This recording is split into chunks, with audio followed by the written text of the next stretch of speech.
Pluto अपनी कक्षा के किसी भी अन्य बच्चे जैसा नहीं था। वह दुनिया को एक शांत, अद्भुत दृष्टि से देखता था।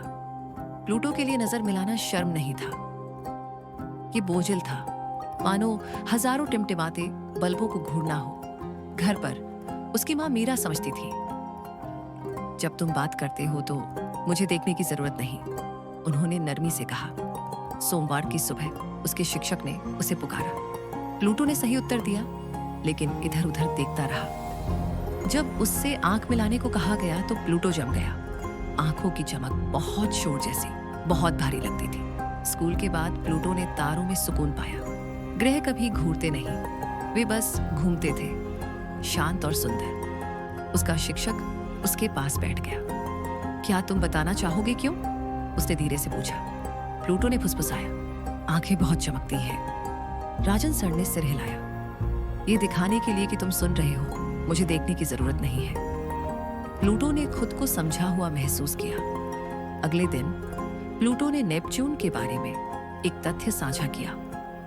वह बोर्ड की ओर मुंह किए रहा, कक्षा की ओर नहीं, और फिर भी सबने तालियां बजाईं। हर चुनाव के साथ लिखते समय धीरे बोलते हुए या अपने जूतों को देखते हुए प्लूटो का आत्मविश्वास धीरे धीरे बढ़ता गया। फिर आर्या कक्षा में आई। वह उसके चित्र की ओर झुकी। क्या यह रॉकेट है? उसने प्यार से पूछा। प्लूटो ने बिना देखे सिर हिला दिया। आर्या मुस्कुराई। कोई बात नहीं, उसने कहा, तुम चाहो तो तारों को देख सकते हो। उस दिन से वे साथ साथ बैठने लगे। वह उसके पसंदीदा रंग याद रखता और हमेशा आखिरी नीला क्रेयॉन बचाकर रखता। प्लूटो को जुड़ने के लिए आंखों का संपर्क जरूरी नहीं था।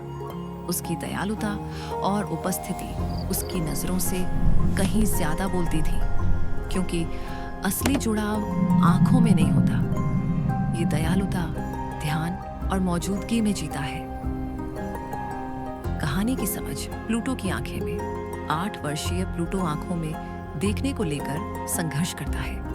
वह शर्मीला नहीं है। नजर मिलाना उसे बोझिल लगता है, मानो टिमटिमाते बल्बों को घूरना।